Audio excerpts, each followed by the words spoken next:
Hello and welcome back to my channel. I'm Kaylee and these are my books.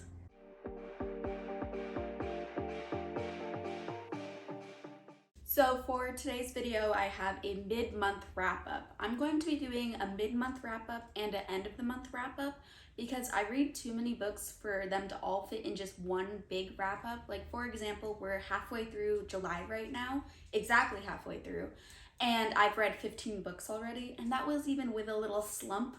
I read a lot of books, listen to a lot of audiobooks, and there's too many for me to give a lot of details about each of them in just one giant 30-book wrap-up at the end. So, starting from now on, we're gonna have mid-month and end-of-the-month wrap-ups. Today is July 15th, and so far in July, I have read 15 books, and I have read a lot of books I didn't like so far. It actually put me in a little bit of a slump, and there were about 4 days in these 15 days I didn't really read much besides audiobooks. Still, you'll see that so far in this month, most of my reading has been audiobooks. In fact, I have 9 audiobooks, 5 ebooks, and only 1 physical book that I've read. And of those 15 books, I have 1 DNF, 2 1 stars, 3 2 stars, 2 3 stars, 6 4 stars, and 1 5 star. So the rating I gave out the most was a 4 star. However, I did have a huge range from DNF all the way up to 5 stars with a 1 star, 2 star, 3 star, 4 star, and 5 star, all in between. So let's start with my DNF. Of course, the book I DNF'd was the only physical book I actually picked up so far in this month. And that book is For the Wolf by Hannah Whitten. I got about 100 pages in, but this is a pretty long book. It's 420-ish pages, so I mean, I read less than 25%. I didn't feel comfortable giving it a rating because who knows, maybe it got better towards the end. I will never know because I put this down as like a soft DNF after 100 pages. It just felt like I was going into a reading slump when I was reading this, and then I never picked it back up, and I have no desire to pick it back up, so I think this soft DNF has turned into a hard DNF. This is a fantasy romance where the second daughter of the queen of their little kingdom goes to the wolf. So of course we follow the second daughter as she's sent to this big bad scary wolf. However, the wolf isn't so scary and maybe not so bad. I don't know, I was just incredibly bored by this. It sounds like a book I should love, a fantasy romance, isolated wood setting, creepy magic, bad evil trees. Like, it sounds so good, but something just wasn't clicking in this book. I didn't care about anything that was going on, and the characters just felt so flat to me, and I didn't really understand their motivations either. And I know if I had kept reading, I probably would have gotten their motivations, but for the first 100 pages, I just didn't understand why anyone was doing anything, and it didn't make me intrigued, it made me annoyed with the characters, hence me putting the book down. My 2 1 stars were The Younger Wife by Sally Hepworth and Suburban Hell by Maureen Kilmore. These were both featured in a NetGalley reading blog, so I'm not going to give a lot of details about them, but they were 1 stars, I hated them. To go along with that blog, the first of my 2-star books is The Villa by Rachel Hawkins. Again, it's in the reading blog. I'm not going to give a ton of details about this, but it was not my favorite, but I could see maybe some people liking it, hence the 2-star. And my other 2 2-stars are actually the first 2 books in the Wayward Children series by Shannon McGuire, and these are Every Heart a Doorway and Down Among the Sticks and Bones. These are fantasy novellas with like portal fantasy worlds. So basically the first book is set in this boarding school where kids go after they've gone on a grand fantasy adventure. So basically these kids have all opened doors into these other worlds, lived these grand adventures, and then stumbled back through their door accidentally to come back in this mundane world. And this is a school for kids that have all gone through that and kind of dealing with this mundane world once again. And book 2 was actually a backstory on some of the characters in book 1 and what their grand adventure in their fantasy world looked like. My problem with these books is that they are novellas, they're really quick. I listened to the audiobooks, but I think the ebooks are about just the books, the physical books are about in the 100 to 200 page range, and there just wasn't enough time to set up these worlds and for me to care about these characters. It felt like there were no stakes. Like the second someone would wonder about something, it would be answered on the next page. And of course we have to do that because it's a novella. There's not a lot of time to set up the tension, but that was what was missing, the tension, the overwhelming desire to figure out what happens next because what happens next is just a page away in these books.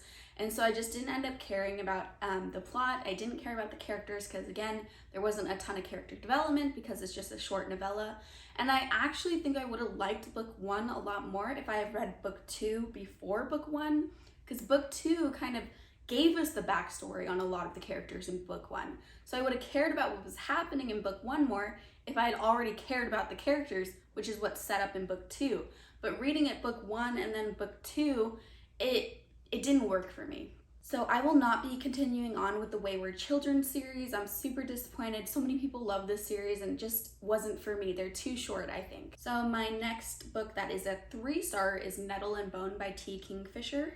This is a fantasy book, kind of dark, atmospheric fantasy, all about this girl going on a quest to save her sister. And along the quest, she meets a lot of quirky characters. They become a little team together.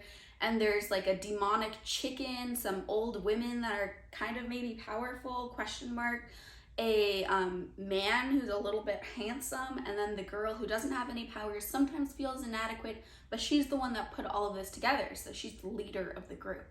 This is a fantasy that's very soft magic. You don't really understand the world. Some new form of magic will get introduced right when the plot needs it to happen. And so that wasn't my favorite system because I felt like I never understood what was going on. I never fully understood where the characters live and how the world works where the characters live. And so it felt very atmospheric, very fairy tale-esque. So if you're into that kind of fantasy, I think you would really like this book because I normally hate that kind of fantasy, but I still gave this book 3 stars. It was overall a pretty enjoyable read, just not a new favorite. It was okay for me, but I could see how it could be a lot of people's new favorites. My next 3-star book is actually a 3.5-star book, and it's Book Lovers by Emily Henry. Emily Henry is the author who wrote Beach Reads and People We Meet on Vacation, and Book Lovers was my least favorite of the 2 books she's already put out.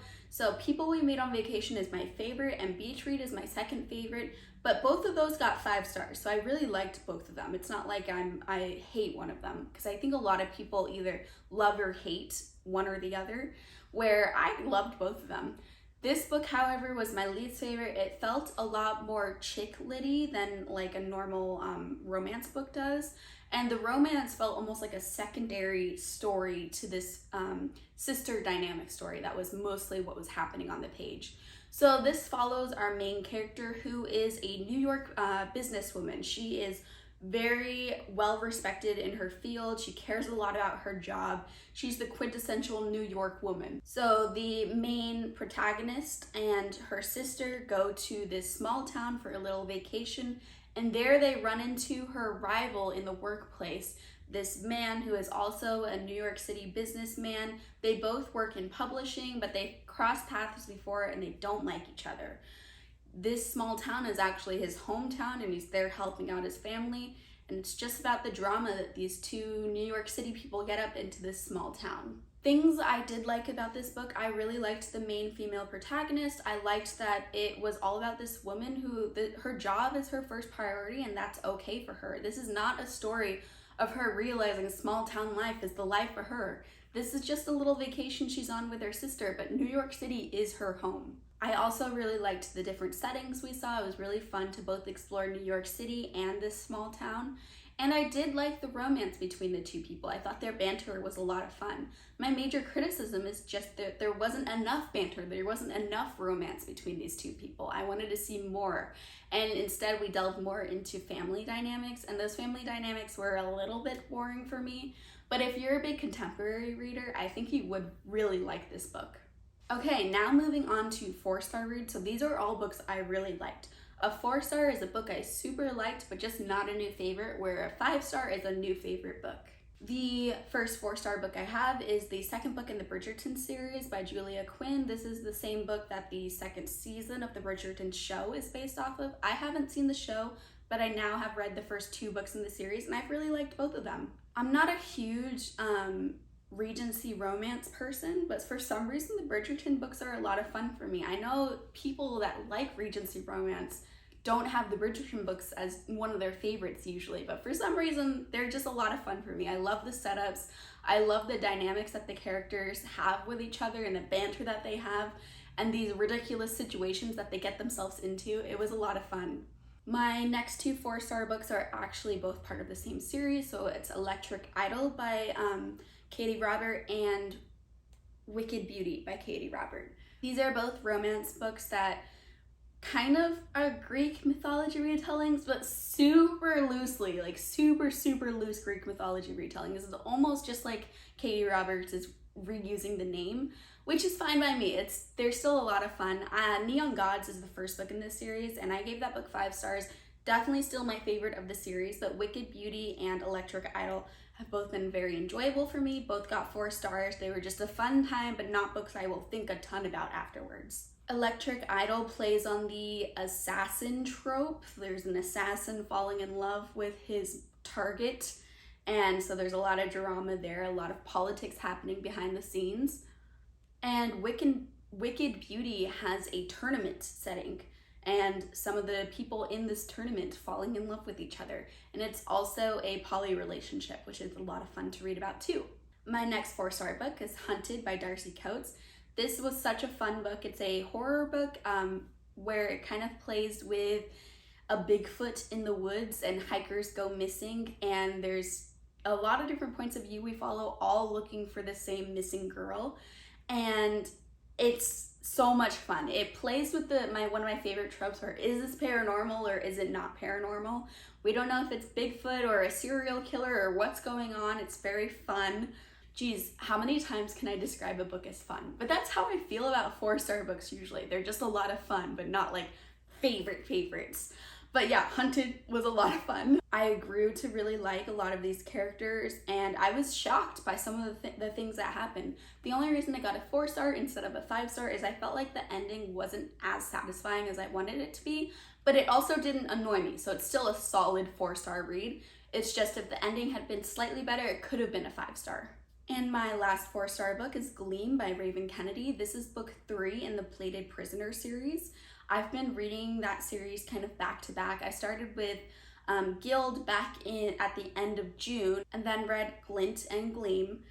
We haven't heard about Glint yet. I wonder why, but Gleam is a 4-star book.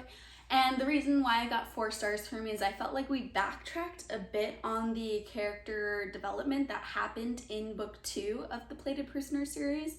And it was annoying me enough that I was going to give this book 3 stars. So still like a book I liked, but not a book I super liked.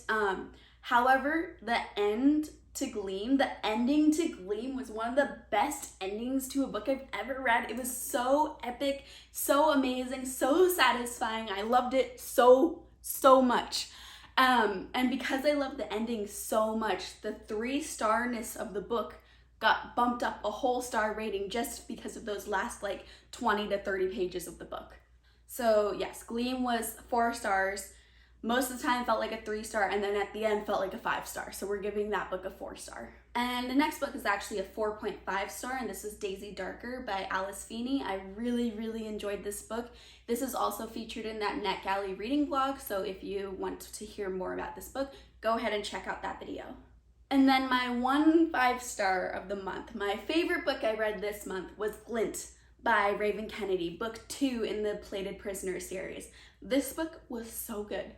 It was so good. It gave me those Court of Mist and Fury vibes, where we have this like character who is struggling, who is suffering, being kind of brought back to life, brought back to happiness by another character. I'm being intentionally vague, just in case you haven't read any of the books. I'm not spoiling either A Court of Mist and Fury or Glint, but it gave me those similar vibes. And A Court of Mist and Fury is one of my favorite books of all time. So Glint, it was just, I was living for it. And the Plated Prisoner series is a King Midas retelling, very unique King Midas retelling. So, I mean, don't go into this thinking, oh, this is Greek mythology. It's very loose. It very much feels like fantasy book. It's fantasy romance, but the romance doesn't really start until book 3. So I hesitate to call the whole series fantasy romance. It's fantasy romance, but with fantasy in like capital letters and bolded, and romance just kind of undercase next to it. But yes, Glint was so good. I highly recommend trying out the Plated Prisoner series.